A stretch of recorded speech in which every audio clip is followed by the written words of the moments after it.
I saved for years to buy a seaside cabin for our family. When I finally gave them the keys, my daughter-in-law said, "We'll be selling it, you're too old to use it anyway." I gave them the keys on a Thursday morning in October, standing in front of the cabin with my hands shaking so badly I could barely hold them steady. "It's yours now," I said, forcing brightness into my voice even though my chest felt like it was caving in. "Everything I saved for, every penny, this is for all of us, for family vacations, for memories." Vanessa took the keys from my palm without even looking at me, her manicured nails clicking against the metal. She walked straight past me into the cabin, Daniel trailing behind her like he always did, and I stood there in the salt air feeling suddenly invisible.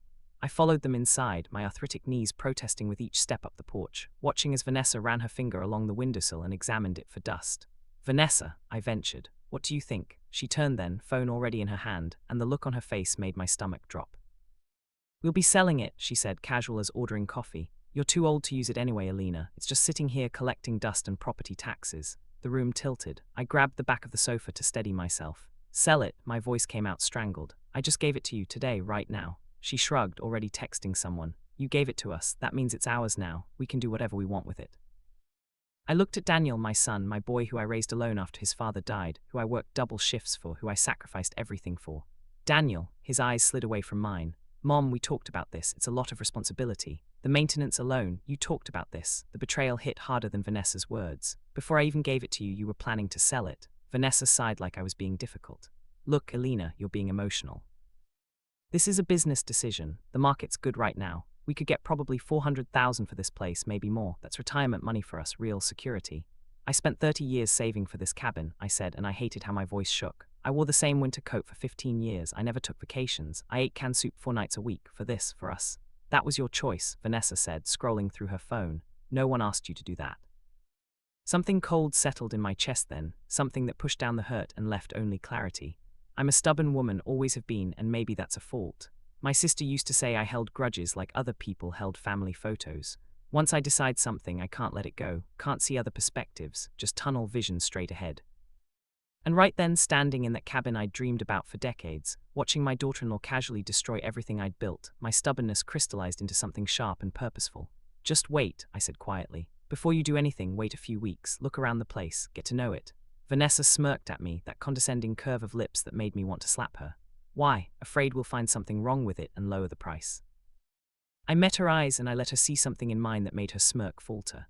"Oh," I said softly. "You'll find something, all right." I left them there, got in my old Honda and drove the 3 hours back to my apartment in the city, hands white-knuckled on the steering wheel the whole way. I didn't cry, couldn't cry. The hurt had calcified into something harder, something that hummed in my veins like electricity. That night I sat at my kitchen table, the duplicate key to the cabin laid out in front of me like a talisman. I'd had it made years ago, back when the cabin was nothing but blueprints and contractor meetings and a slowly growing savings account. Just in case, I'd told myself, just to be safe. Now I was glad for my paranoid nature, another one of my flaws. I don't trust easily. Never have. Always assume the worst in people, always keep backup plans, always hold things back. My late husband used to say it made me hard to love, that inability to fully let my guard down. Maybe he was right. Maybe that's why Daniel turned out so conflict avoidant, because I never showed him it was safe to be vulnerable. But right now, my paranoia was going to save me. The revenge plan came to me in pieces over the next few days. I called Marcus, no, wait, I called Robert Alvarez, my lawyer, the one who'd handled my will and the property transfer. He was an old man like me, 72 with liver spots on his hands and sharp eyes that missed nothing. "Robert," I said when I reached him, "I need to know something. The cabin deed, if I wanted to add conditions to the transfer, could I have done that before I signed it over?" There was a pause. "Alina, you already signed. The transfer is complete." "I know, I'm asking hypothetically." Another pause, longer this time. "Then you did something, didn't you?" I smiled into the phone. "Can you come over? I need your help with paperwork." He came that evening, briefcase in hand, and I laid it all out for him. The hidden compartment I'd had the contractor build beneath the stairs during construction, the one only I knew about. The envelope I'd sealed inside it 5 years ago, before I'd ever even told Daniel about buying the cabin. The conditions I'd written, had notarized, had filed with the county clerk's office in a stack of other property documents no one would think to look through. "Alina," Robert said slowly, reading through the papers I showed him, "this is extraordinarily manipulative. Is it legal?" "Unfortunately for them, yes, completely legal. You filed this as a conditional transfer clause. If they sell within 5 years, everything reverts to the charitable trust you established." He looked at me over his reading glasses.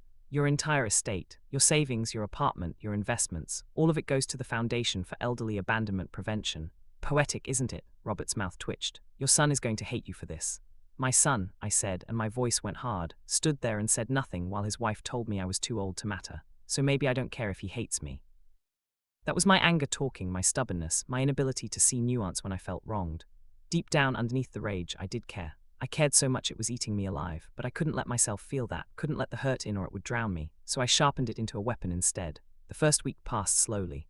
I went to work at the library where I volunteered 3 days a week, shelving books with shaking hands, trying not to check my phone every 5 minutes. Daniel called once. Mom, he said, and he sounded tired. Vanessa's already talking to realtors. She found someone who thinks we could get $450 for it. Maybe you should just accept this. Accept what? I asked. That my gift wasn't good enough, that I'm disposable. That's not, he sighed. You're being dramatic. It's just a house. Just a house. The cabin I'd dreamed about since I was a girl, growing up landlocked and poor, promising myself that someday I'd have a place by the ocean.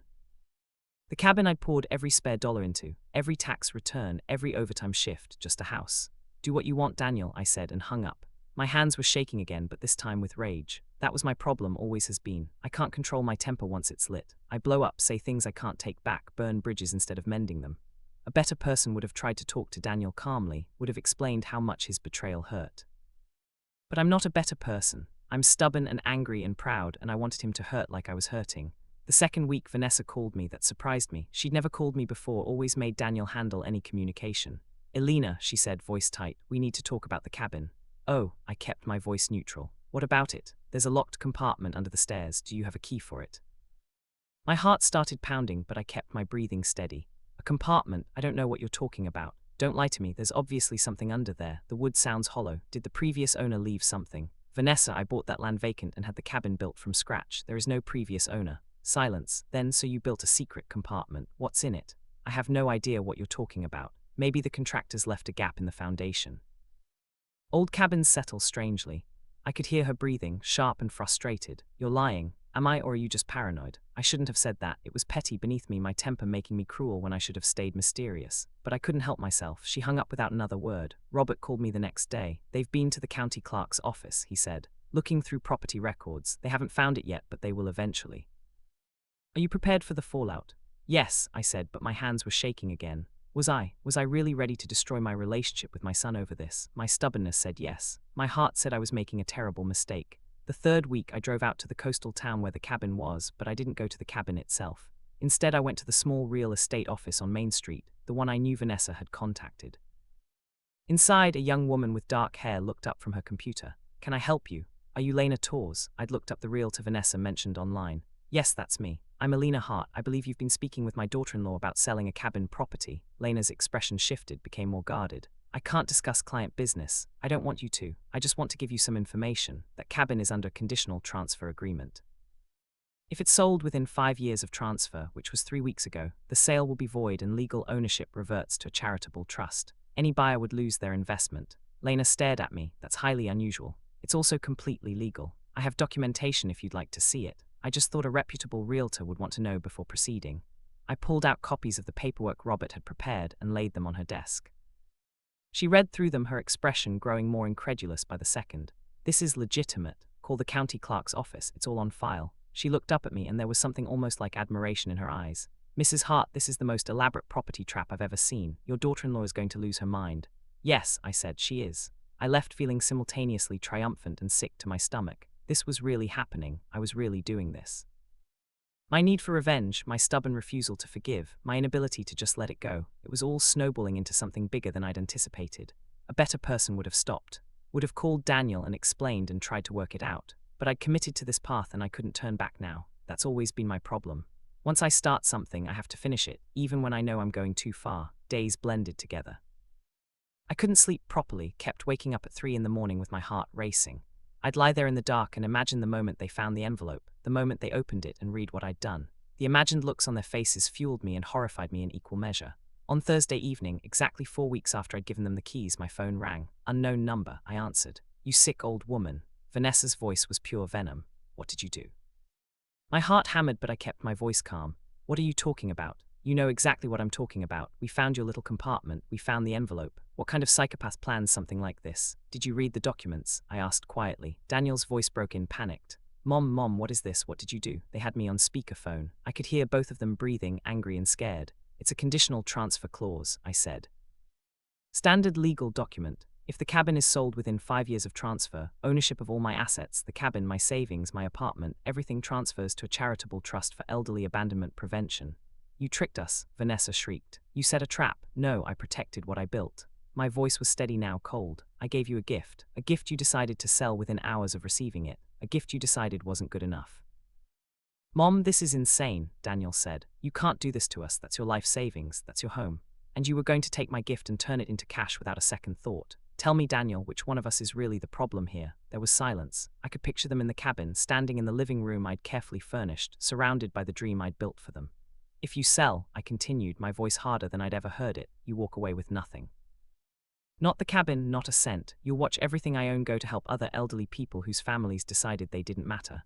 This is blackmail, Vanessa said. This is leverage, there's a difference. My anger was fully loose now, that terrible temper that makes me say things I shouldn't. You called me too old, Vanessa. You said I was too old to use the cabin, too old to matter. Well, I'm old enough to have learned how to protect myself from people like you. People like me. Her voice pitched higher. What's that supposed to mean? It means I see exactly what you are. You look at my son and see a paycheck. You look at me and see an inconvenience. You look at a gift and see a transaction. I'm not stupid, Vanessa, I'm just old, and there's a difference. Daniel's voice came then, quiet and broken. Mom, why would you do this to us? I'm your son. And there it was. The question that cut through all my righteous anger and hit the raw hurt underneath. Because he was my son.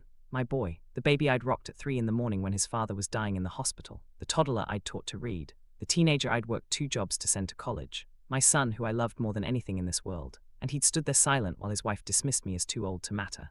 Because you already decided I didn't matter, I said, and my voice finally cracked. You stood there and said nothing. You've been planning this with her behind my back. You didn't even give me 1 day, Daniel. 1 day to enjoy the gift I'd worked 30 years to give you. You couldn't even give me that. Silence on the line, long and heavy and full of everything we weren't saying. The clause is legal, I continued after a moment, getting my voice under control. Robert Alvarez handled it. He can verify everything.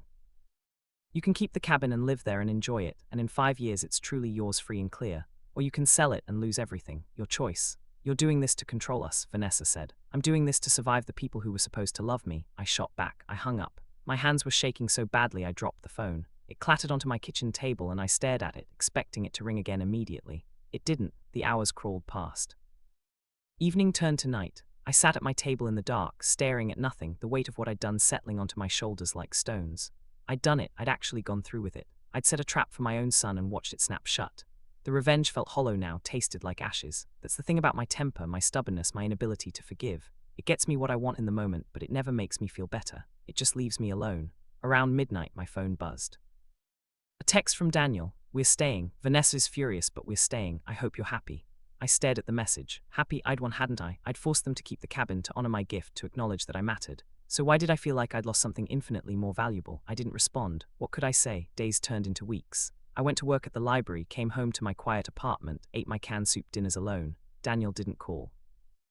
I told myself I didn't care, that this was what I wanted, that they deserved this. But late at night, I'd take out the photo albums and look at pictures of Daniel as a child, and I'd wonder if there had been another way. If a wiser, kinder, more forgiving version of me could have handled this differently. Robert called me in early December. Elena, I need to tell you something. His voice was grave. About the cabin. My stomach dropped. What about it? They're actually living there. Daniel took a leave from work. They're trying to make it work. That's good, isn't it? That's what I wanted. Is it? Robert asked quietly. Because from what I hear through the real estate grapevine, Lena Torres is a talker. Apparently they're miserable, fighting constantly. Vanessa resents being trapped there. Daniel's caught between his mother and his wife. The whole thing is toxic. I closed my eyes. That's not my fault. Isn't it? Elena, you set this up. You created this situation. They created it when they decided to sell my gift. Did they? Or did Vanessa suggest it and Daniel, weak as he is, went along with it because that's what he always does? And instead of talking to him, instead of trying to repair the relationship, you dropped a nuclear bomb on both of them. Whose side are you on? I demanded. Yours, he said gently. That's why I'm telling you that revenge isn't making you happy. I can hear it in your voice. You won, Elena. You forced them to keep the cabin, but you lost your son in the process. Was it worth it? I hung up on him too. I seem to be doing a lot of that lately. Christmas came and went, no call from Daniel. I spent it alone, eating grocery store ham and watching old movies. The cabin sat in my mind like a tumor, growing and darkening everything around it. I'd wanted to create family memories there. Instead, I'd created a prison. In January, 5 months after I'd given them the keys, I got a letter in the mail. Handwritten envelope, Daniel's writing. My hands shook as I opened it. Mom, it read, I don't know if you care anymore, but I need to tell you something. We're staying in the cabin.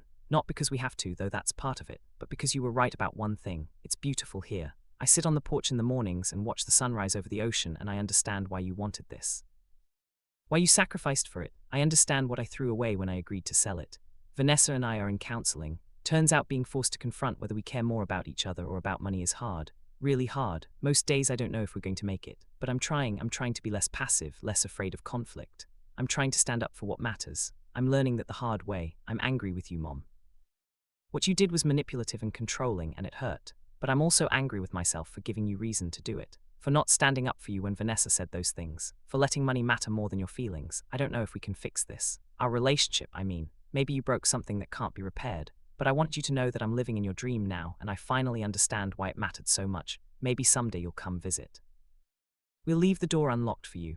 Daniel, I read it 3 times, tears streaming down my face, and I realized Robert was right. I'd won and I'd lost everything, but there was something else too, something I hadn't told anyone, not even Robert.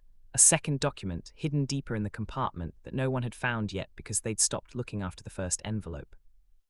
An amendment to the conditional transfer, filed separately, that I'd written in a moment of what I'd told myself was wisdom, but was probably just more manipulation. If they stayed in the cabin, truly lived there and maintained it as a primary residence for 5 years, then on the 5th anniversary of the transfer, ownership would revert back to me, not the charitable trust, me. And then I could give it to them again.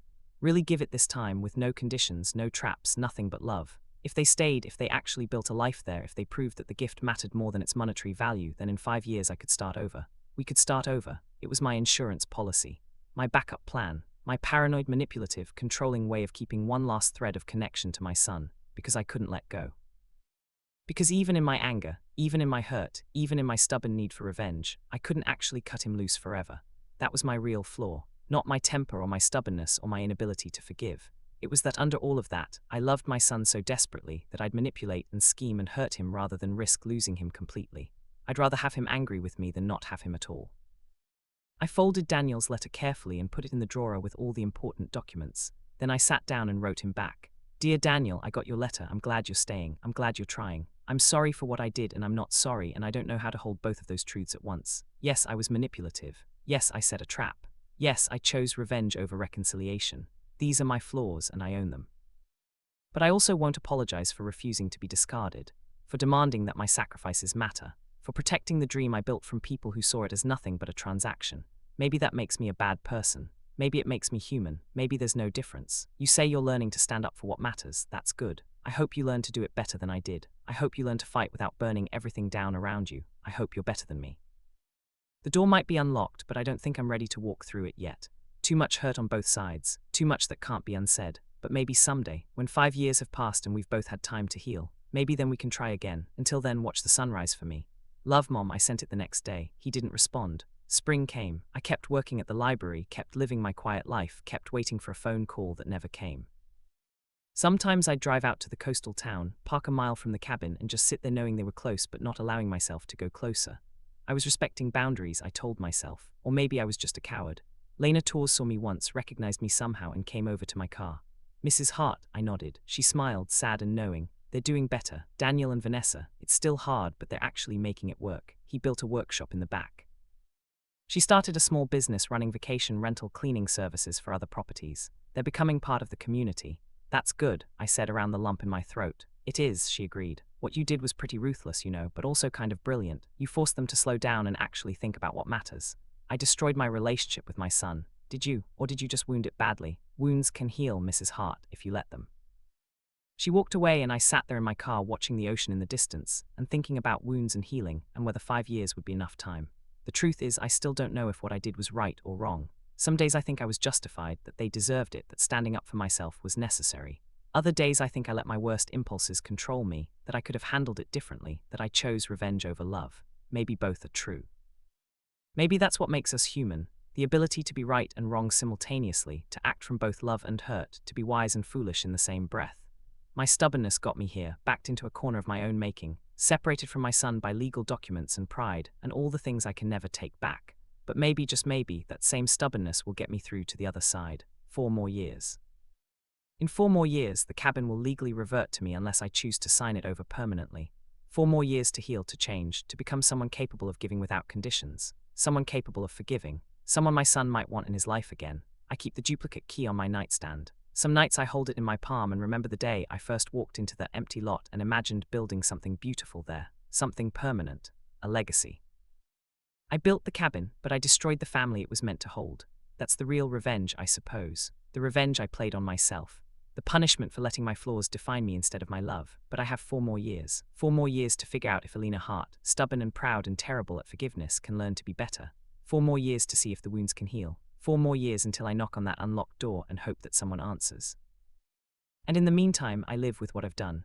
I live with the consequences. I live with the knowledge that I won the battle and lost the war, that I protected my pride and sacrificed my heart. I live with being human, flawed and fierce and frightening and foolish, just like everyone else. The ocean waves keep crashing. The cabin stands empty of my presence but full of my ghosts. And somewhere in that house by the sea, my son watches the sunrise and maybe, possibly, occasionally thinks of his mother who loved him enough to destroy them both rather than be forgotten. That's not a happy ending, but it's an honest one. And maybe in 4 more years there's still time to write a better final chapter. If I can learn to let go of my need to control. If I can learn to forgive without conditions. If I can learn that love isn't about possession or manipulation or revenge. If. That's the word I live with now. If.